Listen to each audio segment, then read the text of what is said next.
I've been married for 4 years. Or, more accurately, I was. Even though Sarah and I are still technically husband and wife, something inside me died that morning, and it's never coming back. Hey everyone, and welcome back to the channel When Love Betrays. That day, I had no intention of coming home early. It was just an ordinary Tuesday. The work week had just begun. The clients were sluggish, the deals on hold. Then there was a water leak from the office AC unit, and they sent everyone home until the next day. I was even kind of glad. I thought it'd be nice to surprise Sarah. Maybe we'd have breakfast together, maybe we'd share a laugh. I picked up her favorite almond croissant from that little cafe on the corner. The one she loved but always called too fattening and only allowed herself on special occasions. Today, I decided, was a special occasion, just because I love her. When I pulled up to our house, everything looked normal. Her car was in the driveway. The TV was on. I heard the theme music from the morning show she always watched. The dogs weren't barking, but that wasn't unusual. She usually closed the back door if she wanted to sleep or watch TV in peace. But here's what was strange. The front door was locked from the inside. We rarely used the deadbolt, only when we were both home for the night. Sarah never locked it during the day. She used to worry the neighbors might think she was antisocial. I pulled out my key, turned the top lock. It clicked open, but the door didn't budge. I knocked, lightly, with no suspicion, just like someone coming home early. "Sarah? It's me." Silence. Then I heard a muffled sound, like someone quickly pressing a remote and turning off the TV, or switching the channel. Then a soft rustle, and silence again. I knocked louder. "Sarah, everything okay?" That's when something started in my chest. First a tightness, then a cold drop in my stomach. You know that feeling, when your body knows, even if your mind refuses to believe? I called her cell. I heard the dull vibration right behind the door. She didn't answer. I walked around the house. The curtains in the back were drawn. Not fully, a little crooked, like someone had pulled them shut in a hurry. Through the gap, I saw a pair of shoes, not hers. Men's, black, shiny, the kind you don't wear to dinner. You wear them on a date. I went back to the front, knocked harder this time. "Sarah, open the door." Silence. No footsteps, no words, no apologies, just silence. Heavy, treacherous, and inside it, I felt someone else breathing. I mean it, I felt it. Through the air, through my skin. I stood there at the door for maybe 10 minutes, just listening. All I could hear was my heartbeat, and a soft click, like someone quietly sliding back the deadbolt. But the door stayed shut. I didn't shout. I didn't break anything, I didn't cry. I just turned around and walked away. Got in my car, set the croissant on the passenger seat, and drove off. But not home. I went to get my camera. I was driving slowly. So slowly that cars behind me honked and sped past, but I barely noticed. My mind had switched into another mode, quiet, cold, almost mechanical. I didn't cry. I didn't rage. I didn't scream into the steering wheel. I analyzed. When you see your wife and a man behind a locked door, when she doesn't open, doesn't respond, doesn't come out, you can lose it, or you can freeze. I chose the second. 15 minutes later, I was at my older brother's garage. That's where the GoPro was, the one we used over the summer to film our fishing trips. I grabbed it, the charger, 2 memory cards, even an old motion-detecting security camera he hadn't installed. He didn't ask questions. I said, "Working on a small project?" He nodded. By the time I returned to the house, it was nearly 12:40 p.m. Her car was still there. The backyard, same curtains, same shoes. The door, still locked. I parked down the alley behind the house, out of sight, took the bag with the cameras, and quietly, without any sudden moves, slipped into the backyard through the side gate. None of our neighbors noticed. The block was usually quiet during the day. Most were at work or school. Only old Harold across the street, but he was nearly deaf and hardly ever looked out the window. I mounted the camera outside, under the awning, pointed straight at the back door. Then I crept to the living room window and inserted a memory card into our own security camera, the one we had installed just in case but never really used. It was cloud-connected. I knew the password. Then I sat in the car and waited. 30 minutes later, the back door cracked open, just for 5 seconds. I zoomed in on the GoPro feed via my phone. A man stepped outside, around 30, tall, fit. No shirt, just jeans. He looked around briefly and disappeared back inside. My ears rang. I felt heat burning at the base of my neck. Not from the sun, from shame, from humiliation, from the fact that I no longer had to guess. I knew. I hit record. 1 second, 2, 3. Sarah's face as she opens the door, that smile, her hand on his chest. He kisses her. She laughs. The clip lasted 12 seconds. 12. It was enough to break me, and more than enough to destroy them both. I didn't know who he was. Not yet. But I knew exactly what to do next. I didn't go inside. I didn't cause a scene. I packed her things. Not mine, hers. I came in through the side entrance, quiet as a whisper. Grabbed her suitcase, filled it with clothes, makeup, her laptop. Found the box where she kept all my gifts, the letters, the photos, the anniversary cards. Shoved it all in. I walked out, placed the suitcase on the front porch, then rang the doorbell. A second, a pause, footsteps. She opened the door, her eyes wide with fear, panic. She was wearing a t-shirt, not mine. "What are you—" I didn't let her finish. "The suitcase, it's for you." "Josh, don't. Just go to him. Before I say his name out loud. Before anyone knows. Before you still have the chance to choose, quiet or dirty." She didn't move, just stood there, lips trembling. I walked away, never looked back. But that night, I started editing the footage. The next morning, I woke up early. Too early. I had slept on my brother's couch, and my whole body ached like I'd spent the night in a concrete pit. My head was heavy, and my thoughts were sharp, razor sharp. I opened my laptop and played back the footage from the cameras. Twice, then again. Just to be sure everything was there. Him stepping out, her kissing him, both of them laughing, while I stood behind that wall.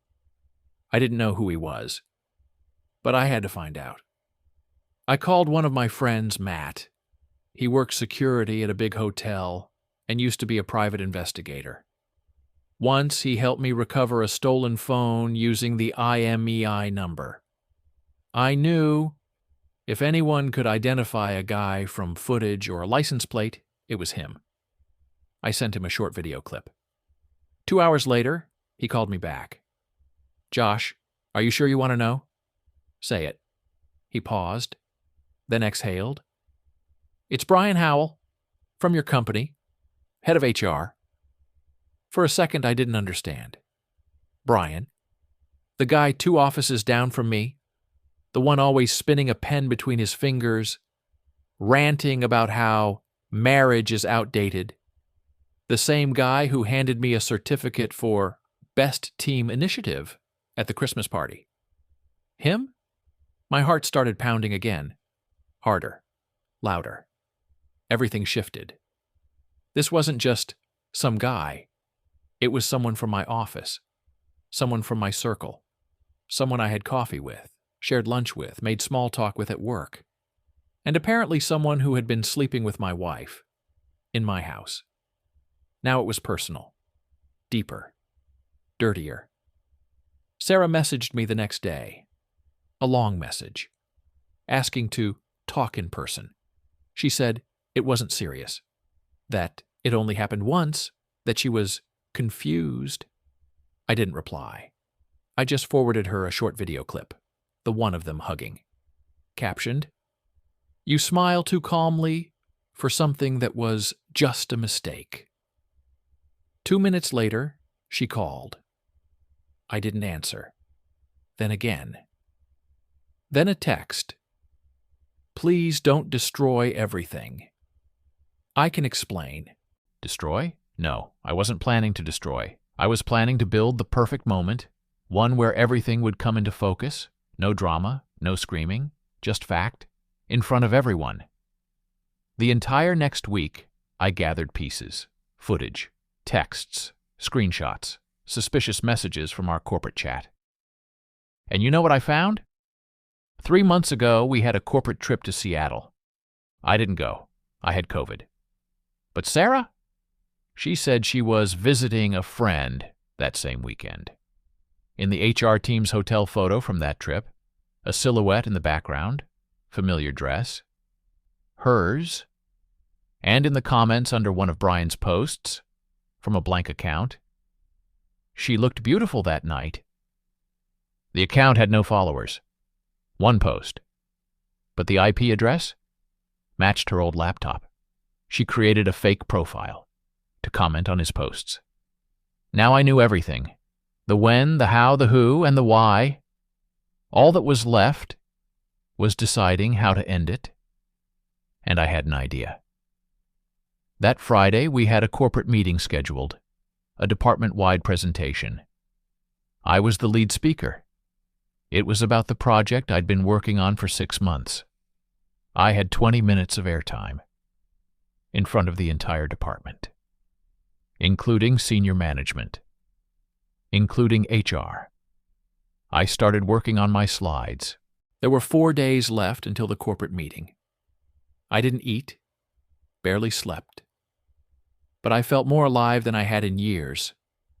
Those days felt like I was being carried on rails, not into darkness, but toward the light of truth. I hadn't just been betrayed. I had been emotionally destroyed. Yes, but I wasn't broken. This wasn't going to end in a fight. Not with me screaming in Brian's face at the office. Not with some parking lot meltdown. I wanted his face to be seen. His and hers. I wanted the mask to fall. In front of the very people who respected him, who laughed with him at lunch, who knew him as the nice guy from HR. Friday. The presentation was held in the 5th floor conference room. The whole company, around 60 people, gathered in the room, plus online attendees. The topic of my talk? Internal communication and trust within teams. Ironic, right? Brian was in the 3rd row. He looked calm as ever. Stylish shirt, confident posture, notepad in hand, spinning that same pen between his fingers. Sarah wasn't there. She was working from home. But I had made arrangements for that. I started normally. Slides, graphs, numbers, everything by the book. At the 13-minute mark, I said, "And finally, trust isn't always tested in a crisis. Sometimes it's tested in silence, when everything seems fine, but betrayal is hiding underneath." The screen changed. Slide title, "Internal Breach, a Case Study." I hit play. The video played, short, quiet. That exact moment, the door cracking open. A man steps out. Sarah pulls him by the hand, giggles. He kisses her. She closes the door behind them. The room froze. I kept speaking, my voice calm, almost detached. Sometimes the traitor isn't outside the team. Sometimes he's 2 offices down, or in your home, sharing your coffee, your life. The next slide, a message from the corporate messenger. From Brian. Dude, she's married but so bored. I'm not breaking anything. She's already broken. Then, a screenshot from his fake account. A story from the Seattle trip. And finally, one last slide. Integrity is not a performance. It's who you are when no one's watching. I looked at the audience. Dead silence. Brian sat frozen, face pale, his hand no longer spinning the pen, his mouth slightly open, like he wanted to say something, but couldn't. Someone in leadership was already on their phone. I ended simply. This wasn't a presentation. It was a fact. Draw your own conclusions. And I walked out. Sarah started calling 5 minutes later. I didn't pick up, but I saw her text. Are you serious? This is work. What the hell are you doing? I didn't respond. Because while she was scrambling to save the last crumbs of her reputation, I was already driving to meet with my lawyer. That evening, a coworker texted me. You're a legend. He resigned. Right after the meeting. The execs are livid. Another added, never knew you had that kind of cold fury in you. Respect. Forever. A third sent me Game of Thrones memes. But I didn't feel triumph. Not revenge. Just silence. Calm. Without lies. A week passed. Brian never returned to the office. His desk was cleared out, the nameplate gone, and his profile on Slack had gone gray.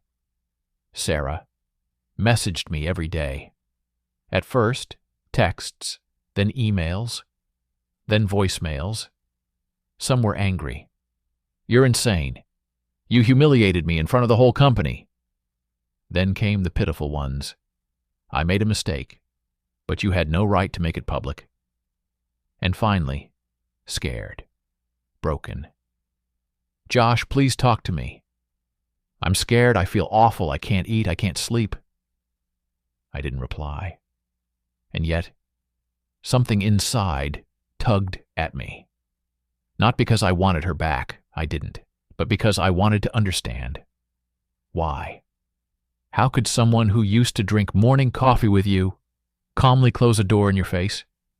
One evening, exactly 9 days after the presentation, I heard a knock at the door. 3 short taps. I opened it. Sarah was standing there, thin, no makeup, a letter in her hands, nerves in her eyes. Hi, she said softly. Hi. Can I come in? No. She dropped her gaze, stood there for a moment, then sat down on the porch, still in jeans and a hoodie. I need to tell you something. I said nothing. She held out the letter. It's not an excuse, just the truth. If you want to read it. I took the envelope without looking at it. And also, I never wanted things to turn out like this. I got lost. He was attentive, warm, and me? You were predictable.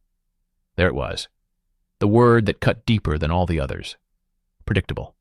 So love, stability, loyalty, they became flaws? Being the man who doesn't lie, doesn't cheat, doesn't break things? That was boring. I just looked at her silently.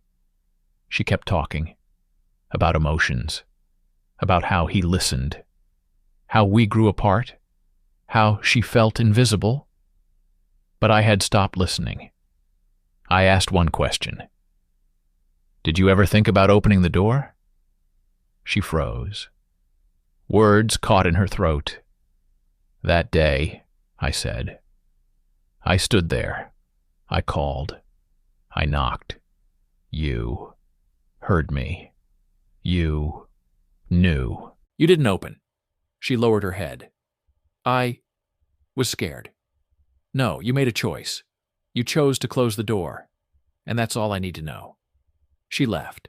No goodbye, no tears. Just stood up and walked away. Slowly, like someone with nowhere left to go. I stayed on the porch, the letter still in my hands. But I didn't open it. I placed it in the drawer, the one with old receipts and warranties for things I no longer use. The next day, I filed for divorce. When my friends found out, they said, "You did the right thing. She didn't deserve you. You won." But this wasn't a victory. I didn't feel triumph. I felt clean, like I'd finally mopped a floor that hadn't been touched in years. 3 days later, she texted again. "I'm pregnant." She said she was pregnant. "I'm pregnant." 3 words, 1 message. When I first read it, my heart didn't race. If anything, it stopped. Like my brain said, "Wait, hold on, double check." I read it again and again. Only then did it hit. Trembling fingers, pounding temples. That feeling like your soul was ripped from your body and slammed right back in. This wasn't a confession. It was a weapon. I knew who Sarah was. I knew what she was capable of. And I knew this message, this pregnancy, wasn't about a child. It was about control. It was her way of reclaiming power, dropping a moral bomb in my lap.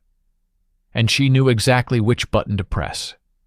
Because if that child was mine, I replied with just 1 line, "Take the test. I'll be there." The reply came almost instantly. "You don't believe me? After everything, you're really asking that?" The next day, we met at a private clinic. Tests, blood work, a doctor with tired eyes. She sat next to me, avoiding my gaze, wearing the same gray sweater I saw her in after the affair. Stretched thin, like she'd deflated inside of it. "Approximately 5 weeks, the doctor said. "To confirm paternity will take a little time, but with modern methods..." I didn't hear the rest. 5 weeks. 5. And that day, the locked door, the man in her shirt, the laughter behind the glass, was 3 weeks ago. So, theoretically, it was possible. I didn't say a word until we were outside. In the parking lot, she stood beside me, hands clenched, voice shaky. "If it's yours, what will you do?" I looked at her, long and silent. "If it's mine," I said, "I'll be a father. Not your husband. Not your support system. Not something for you to break again like old furniture. Just a father. Nothing more." She looked away. "And if it's not yours?" "Then you'll have to explain that to the child. When they ask why their father was never around." 3 more days passed. I couldn't eat. Couldn't work. My head was a war zone of possibilities. Fatherhood, courtrooms, shame, fear, responsibility, doubt. Everything tangled into static. Then, a call from the clinic. "Mr. Brenner, we've received the results. The child is not yours." I don't know how long I stayed silent. The doctor began to repeat himself, thinking I hadn't heard. "Yes," I said. "Thank you." I hung up, set my phone down, closed my eyes, and exhaled. For the first time since it all began, I truly exhaled.